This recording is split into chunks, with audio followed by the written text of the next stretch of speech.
தூக்கம் அப்படிங்கிற ஒரு விஷயம் ரொம்ப முக்கியமான ஒன்று. 8லேருந்து 9 மணி நேரம் தூக்கம் நம்ம உடம்புக்கு ரொம்ப தேவை. ஆனால் தூக்கம்னா என்னங்கிறதே இன்னைக்கு நம்மளில் பாதி பேர் மறந்துட்டோம். வயசானவங்க மட்டும் இல்லை, ஈவன் யங்ஸ்டர்ஸுமே கூட சரியாக தூங்குறதில்ல இன்னைக்கு இருக்கிற மாடர்ன் லைஃப் ஸ்டைலில். 11 11:30 ஆச்சு, 12 ஆச்சு, 12:30 ஆச்சு, 1 2 2:30 ஆயிடுச்சு. சரி, தூக்கம் வரக்கு என்ன பண்ணலாம் அப்படின்னு தெரிஞ்சுக்கிறதுக்கு முன்னாடி ஏன் தூக்கம் முக்கியம்னு தெரிஞ்சுக்கலாம். முதல்ல நல்லா தூங்கணும் அப்படின்னா நம்ம மெட்டபாலிசம் நல்லா இருக்கும். மெட்டபாலிசம் நல்லா இருந்துச்சு அப்படின்னா ஃபேட்டுங்கிற ஒரு விஷயம், கொழுப்புங்கிற ஒரு விஷயம் உடம்புல தங்காது. ரெண்டாவது, நம்ம மசிலோட க்ரோத், நம்ம தசையோட வளர்ச்சி ரொம்ப அருமையாக இருக்கும். ஸோ இதுக்கு தூக்கம் ஒரு பெரிய ரோல் ப்ளே பண்ணுது. மூணாவது, நம்ம இம்யூனிட்டி சிஸ்டம், அதாவது நம்ம நோய் எதிர்ப்பு சக்தி, நம்ம நோய் எதிர்ப்பு சக்தி ஆரோக்கியமாக இருக்கணும் அப்படின்னா அதுக்கு தூக்கம் ரொம்ப முக்கியம். நாலாவது, ஸ்ட்ரெஸ்லேருந்து வெளியில் வர்றதுக்கு தூக்கங்கிற ஒரு விஷயம் ரொம்ப முக்கியம். நம்ம காலையிலேருந்து ஓடி ஆடி என்ன வேணால் வேலை செஞ்சுட்டு வருவோம், ஆனால் வேலை செய்கிறப்போ எந்த ஒரு யோசனையுமே இருக்காது. பெட்டில் போய் தலை வச்சதுக்கப்புறம் தான் என்னென்னமோ யோசனை வரும். அதெல்லாம் நடக்கவே நடக்காது, நம்மளுக்கும் தெரியும்.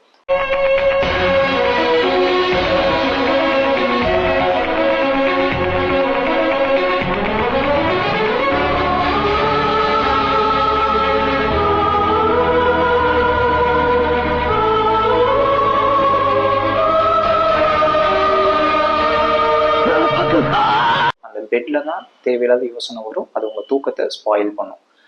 பெட்டுக்கு போன அடுத்த 8வது நிமிஷத்தில் தூங்கி இருந்தீங்க அப்படின்னா உங்களோட உடம்பு ஆரோக்கியமாக இருக்குன்னு அர்த்தம். 8 நிமிஷத்துக்கு மேலே ஏதோ ஒரு யோசனையில் இருந்தீங்க அப்படின்னா உங்கள் உடம்பு ஆரோக்கியமாக இல்லை, நீங்கள் வந்துட்டு ஸ்ட்ரெஸ்ஸில் இருக்கீங்க அப்படின்னு கன்சிடர் பண்ணிக்கோங்க. எனக்கு பர்சனலாக நிறைய பிரச்சனைகள் இருக்கு, என்னால் அதை விட்டு வெளியே வர முடியல, என்னால் அழ முடியல, எனக்கு அழுகும் வராது, ராத்திரி தூக்கம் வராது. அதான். 5வது, ஹார்ட்டோட ஹெல்த் ரொம்ப நல்லா இருக்கும், அதுக்கு தூக்கம் முக்கியம். 6வது, பிரெயின், மூளை ஆக்டிவாக இருக்கணும், அதுக்கு எந்த டிஸ்டர்பன்ஸும் இல்லாமல் ஆக்டிவாக இருக்கணும் அப்படின்னா தூக்கம் ரொம்ப முக்கியம். சரி, ஓகே. இப்போ தூக்கம் வர்றதுக்கு என்ன பண்ணலாம்? முதல் விஷயம்,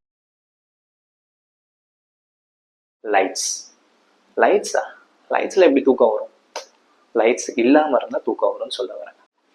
நம்ம பெட்ரூம்குள்ளே எவ்வளோ முடியுமோ அந்தளவுக்கு இருட்டாக வச்சுக்க பாருங்கள். லைட்ஸ் இல்லாமல் எல்லாத்தையும் ஆஃப் பண்ணிட்டு இருட்டாக வச்சுக்க பாருங்கள். என்ன ரீசன் அப்படின்னா, நம்ம மூளையே கிடையாது. என்னது, மூளை கிடையாது? ஆமாம். அதனால எக்ஸ்டர்னல் லைட் எது, சன்லைட் எதுங்கிறது கன்சிடர் பண்ணவே தெரியாது. அதுக்கு வெளிச்சமாக இருந்தால் பகல், இருட்டாக இருந்துச்சுன்னா அது நைட், அவ்வளோதான். ஸோ அதுக்கு எந்த வித்தியாசமும் தெரியாது. இந்த ஒரு ரீசன்னால தான் நிறைய பேர் மொபைல் லைட்ஸ் பார்க்காதீங்க, தூங்குறதுக்கு 1 மணி நேரத்துக்கு முன்னாடி மொபைல் ஃபோனை ஆஃப் பண்ணுங்கள், டிவி பார்க்காதீங்க, இது எல்லாத்துக்கும் காரணம் இதுதான். அதுக்கு லைட்ஸ் மட்டும்தான் தெரியுமே தவிர அது எந்த லைட்டுங்கிறது கன்சிடர் பண்ண தெரியாது. சரி, இருட்டாக இருக்கிறப்போ நம்ம உடம்புல மெலட்டானின் அப்படின்னு சொல்லி ஒரு ஹார்மோன் சுரக்கும். அந்த ஹார்மோன் தான் நம்மளைய தூங்குறதுக்கு ஹெல்ப் பண்ணும். அது மட்டும் இல்லாமல் நம்மளை ஹெல்த்தியாக வச்சுக்க, நம்மளை யங்காகவே வச்சுக்க, இந்த மாதிரி எல்லா விஷயத்துக்கும் அந்த மெலட்டானின்ங்கிற ஒரு ஹார்மோன் சுரக்கும். இது அப்படியே ஆப்போசிட் லைட்ஸ்க்கு. இது வெளிச்சம் இருந்துச்சு அப்படின்னா இந்த ஹார்மோன் சுரக்காது. எந்த அளவுக்கு இருட்டாக இருக்கோ அந்த அளவுக்கு நைட்டுன்னு கன்சிடர் பண்ணி அந்த ஹார்மோனை சுரக்க வைக்கும். வெளிச்சமாக இருக்கிறப்ப என்ன நடக்கும் அப்படின்னா குளூட்டமைன் அப்படின்னு சொல்லி ஒரு ஹார்மோன் சுரக்கும். இது நம்மளே ஆக்டிவாக வச்சுக்க, நம்மளை பூஸ்ட் பண்ணுறதுக்காக இந்த ஹார்மோன் சுரக்கும். ஸோ இந்த ரெண்டுத்துக்கும் வித்தியாசம் நல்லா தெரிஞ்சுக்கோங்க. மெலட்டானின் அப்படிங்கிறது நம்மளை தூங்க வைக்கிறதுக்கான ஹார்மோன். குளூட்டமைன் அப்படிங்கிற ஒரு விஷயம் நம்மளே ஆக்டிவாக வச்சுக்கிறதுக்கு ஆன ஹார்மோன். இதுக்கு இருட்டு பிடிக்கும், அதுக்கு வெளிச்சம் பிடிக்கும். இவ்வளோதான் விஷயம். ஓகே, என் ரூம் நான் இருட்டாக வச்சுக்கிட்டா மட்டும் போதுமா? தூக்கம் வந்துடுமா? வெயிட், அடுத்தது சொல்கிறேன். அதுக்கு முன்னாடி மறக்காமல் நம்ம சேனலை சப்ஸ்கிரைப் பண்ணிக்கோங்க. 2வது விஷயம், நம்ம ரூமை எந்த அளவுக்கு முடியுமோ அந்த அளவுக்கு சைலண்ட்டாகவும் வச்சுக்கணும். சைலண்ட்டானால் பக்கத்தில் ஹாரன் சவுண்ட் கேட்காம, எங்கேயாவது வெளியில் குழந்தைங்க சத்தம் கேட்காம, யாராவது டிஸ்டர்ப் பண்ணாமல், இந்த மாதிரி எந்த டிஸ்டர்பன்ஸ் இல்லாமல் நம்ம ரூமை முடிஞ்ச அளவுக்கு சைலண்ட்டாக வச்சுக்கணும். அதுக்கு முதல்ல விஷயம் நம்ம மொபைல் ஃபோனை சைலண்ட் மோடில் போடணும். ஏன்னா நிறைய பேர்த்தோட தூக்கம் ஸ்பாயில் ஆகிறது மொபைல் ஃபோன்னால தான். எங்க அப்பா எல்லாம் காலையில் 8 மணிக்கு ஆபீஸ் போனா ஈவினிங் 6 மணிக்கு வீட்டுக்கு வந்துருவாரு. அதோட அடுத்த நாள் 8 மணிக்கு தான் போவாரு. இந்த போன் இருக்கிறதால இருக்குது. எப்ப பார்த்தாலும் அடிச்சுட்டே இருந்து சாப்பிடும் போது காலு, தூங்கும் போது காலு, கக்கூஸ் போகும்போது காலு, அது கழுவும் போது காலு. அது இல்லாம அவன் கால் இவன் மெசேஜ் அப்பா இவ்வளவு பெரிய உலகம் இருக்கும் போது ஒரு சின்ன பொட்டிக்குள்ள அடைச்சு போய் சாவறீங்களா? அடிச்சு ஒண்ணாத.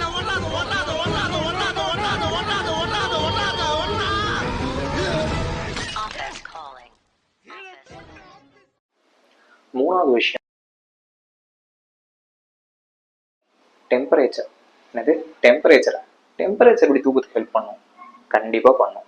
அதாவது டெம்பரேச்சருங்கிற ஒரு விஷயம் நைட்டு தூங்குறதுக்கு முன்னாடி நம்ம ஏசிலேயோ இல்லை ஃபேன்லேயோ ஒரு ஸ்பீடை செட் பண்ணிட்டு போய் தூங்கிடும்.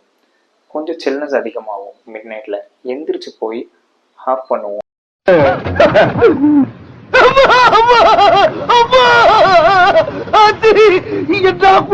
இல்லையா? டெம்பரேச்சரை அதிகமாக வைப்போம். இந்த மாதிரி ரீசன்ஸ்க்காக நம்ம தூக்கம் டிஸ்டர்ப் ஆகும்.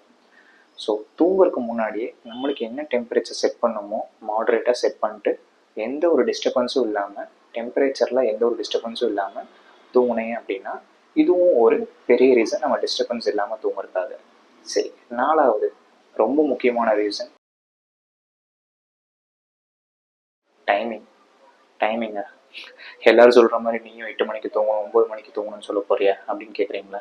இல்லை, நான் அந்தளவுக்கு ரெஸ்ட்ரிக்ஷன்லாம் போடவே இல்லை. டெய்லி ஒரே டைமில் தூங்கி ஒரே டைமில் எழுந்திரிக்கிறதுக்கு ட்ரை பண்ணுங்கள். என்ன காரணம், ஏன் நான் ஒரே டைமில் தூங்கணும் ஒரே டைமில் எழுந்திரிக்கணும் அப்படின்னா, நம்ம பிரெயின் அதுக்கு தகுந்த மாதிரி அடாப்ட் ஆகிடும். நீங்கள் ஒரு நாளைக்கு 9 மணிக்கு தூங்கிட்டு, ஒரு நாளைக்கு 10 மணிக்கு தூங்கிட்டு, ஒரு நாளைக்கு 11 மணிக்கு தூங்குனீங்க அப்படின்னா பிரெயின் செட் ஆகாது. ஒரு எக்ஸாம்பிள் சொல்லணும்னா, அப்ராட்லேருந்து ஒருத்தங்க இந்தியாவை விசிட் பண்ணுறாங்க அப்படின்னா அவங்களுக்கு கொஞ்ச நாளைக்கு தூக்கம் கரெக்டான டைமிங்கே வராது. நம்ம டைமிங் வேறு மாதிரி இருக்கும், அவங்க டைமிங் வேறு மாதிரி இருக்கும்.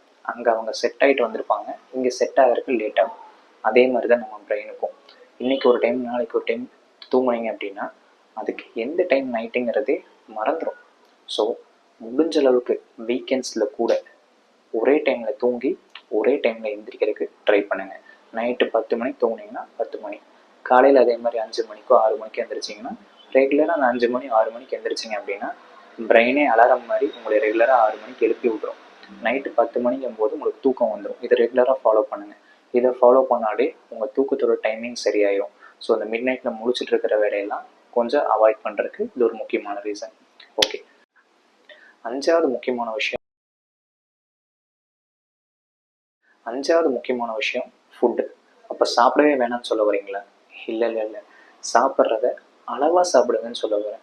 நைட்டு சாப்பிடாமே தூங்கக்கூடாது. என்ன காரணம் அப்படின்னா, மத்தியானம் நம்ம ஒரு 2 மணிக்கோ இல்லை 1 மணிக்கோ சாப்பிட்ருப்போம்.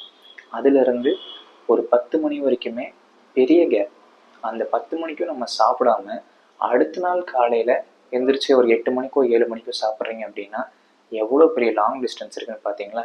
இவ்வளோ லாங் கேப்பு சாப்பிடாம இருக்கிறதும் நம்ம அல்சர் வர்றதுக்கு ஒரு சான்சஸ் இருக்குது. ஸோ நைட்டு சாப்பிடாம தூங்கவும் கூடாது. சாப்பிட்றது அதிகமாகவும் சாப்பிடக்கூடாது. சரி, ஏன் அதிகமாக சாப்பிடக்கூடாது அப்படின்னா, ஒருவேளை நீங்கள் லார்ஜ் மீல்ஸ் எடுத்தீங்கன்னா உங்களோட டைஜஷனில் டிஸ்டர்பன்ஸ் இருக்கும், சரியாக ஜீரணமாகாது, நெஞ்சிலே நின்ன மாதிரி இருக்கும். ஸோ இந்த மாதிரி பிரச்சனைனால உங்கள் தூக்கம் டிஸ்டர்பன்ஸ் ஆகும். இதுக்கப்புறம் கெஃபைனா அப்படின்னு என்ன? நம்ம எடுக்கிற டீ காஃபி தான், வேறு ஒன்றும் கிடையாது. அந்த டீ காஃபி நைட்டில் நம்ம எடுக்கும்போது தூக்கம் வராது. நம்ம பெரியவங்க நிறைய பேர் சொல்லி கேட்டிருப்போம், நைட்டு டீ குடிச்சிட்டு உட்காந்து படித்தேன் அப்படின்னா தூக்கம் வராது, நல்லா படிக்கலாம், நாளைக்கு எக்ஸாமுக்கு ப்ரிப்பேர் ஆகலாம் அப்படின்னு சொல்லியிருக்காங்க. டீ காஃபி எடுக்கும்போது கெஃபைன் அப்படிங்கிற ஒரு விஷயம் உள்ளே ஆட் ஆகும். அந்த கெஃபைன் என்ன பண்ணும் அப்படின்னா, நம்மளைய ஆக்டிவாக வச்சுக்கும். நாளைக்கோட எனர்ஜி இன்றைக்கே கொடுத்து நம்மளைய பூஸ்ட் பண்ணும், நம்மளை ஸ்டிமுலேட் பண்ணும், நம்மளை ஆக்டிவாக இருக்க வைக்கும். ஸோ இந்த அளவுக்கு ஆக்டிவேஷன் நம்ம எடுக்கிறப்போ நம்ம உடம்புல தான் குளூட்டமின் சுரந்துருமே. நம்ம முன்னாடியே பேசினோமே, குளூட்டமின், மெலட்டோனின், இதெல்லாம் நம்ம முன்னாடியே பேசினோமே. குளூட்டமின் சுரந்துருச்சுன்னா எப்படி தூக்கம் வரும்? நம்மளே தான் ஆக்டிவாக வச்சுக்கோமே. ஸோ அந்த குளூட்டமின் சுரக்கக்கூடிய கெஃபைனையும் அவாய்ட் பண்ணுறது நல்லது நைட்டு தூங்குறதுக்கு. சரி, இது எல்லாமே பேசிட்டே ஸ்ட்ரெஸ்ஸை பற்றி பேசவே இல்லை, எனக்கு ஸ்ட்ரெஸ்னால தான்ப்பா தூக்கம் வர மாட்டேங்குது அப்படின்னு நினைக்கிறீங்களா?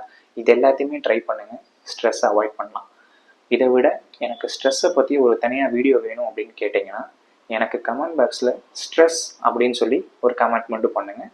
நான் முடிஞ்ச அளவுக்கு சீக்கிரமாக ஸ்ட்ரெஸ்ஸை பற்றி தனியாக ஒரு வீடியோ போடுறதுக்கு முயற்சி பண்ணுறேன். தேங்க்யூ.